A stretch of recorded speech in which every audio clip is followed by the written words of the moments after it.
পিতা Ayatollah Ali খামেনির রাষ্ট্রীয় জানাজায় উপস্থিত নেই পুত্র নতুন সর্বোচ্চ নেতা মুজতবা খামেনি। আয়োজন জুড়ে এটি এখন বড় আলোচনার বিষয়। রাষ্ট্রীয়ভাবেও তার অংশগ্রহণের কোনো ঘোষণা নেই। মুজতবা কোথায় আছেন, তার শারীরিক অবস্থা ও রাষ্ট্র পরিচালনা নিয়ে তাই নতুন করে উঠছে প্রশ্ন। তেহরানে চলছে আয়াতুল্লাহ আলী খামেনির রাষ্ট্রীয় শেষকৃত্য। শোক মিছিলে কোটি মানুষ বিদায় জানাচ্ছেন ইরানের সাবেক সর্বোচ্চ নেতাকে।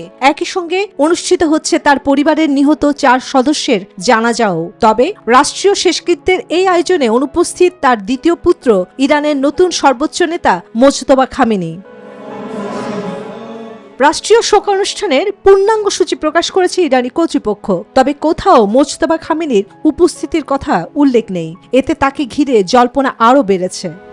মজুক বিরাট কারবার, জিতে নাও ফ্যামিলি কার, স্পোর্টস বাইক ছাড়াও লক্ষ লক্ষ নিশ্চিত গিফট।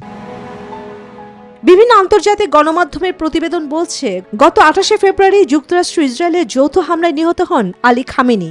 ওই হামলায় মুজতবা খামেনিও আহত হয়েছেন। তবে ইরান সরকার আনুষ্ঠানিকভাবে তা নিশ্চিত করেনি।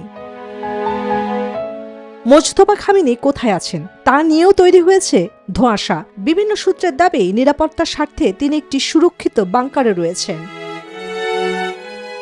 যুক্তরাষ্ট্রের সঙ্গে যুদ্ধ শুরুর পর থেকে জনসমক্ষে দেখা যায়নি মুজতবা খামেনিকে। এ সময় তিনি শুধু লিখিত বিবৃতি দিয়েছেন। এখন পর্যন্ত টেলিভিশনে কোনো ভাষণও দেননি তিনি। জাতির উদ্দেশ্যে সরাসরি রাখেননি কোনো বক্তব্য। বিশ্লেষকদের মতে নিরাপত্তার কারণে তার অবস্থান গোপন রাখা হতে পারে। তবে রাষ্ট্রীয় শেষকৃত্যের মতো গুরুত্বপূর্ণ আয়োজনেও তার অনুপস্থিতি ইরানের রাজনৈতিক পরিস্থিতি এবং সিদ্ধান্ত গ্রহণের প্রক্রিয়া নিয়ে নতুন করে প্রশ্ন জন্ম দিয়েছে। চন্দ্রানী চন্দ্রা, নিউজ 24।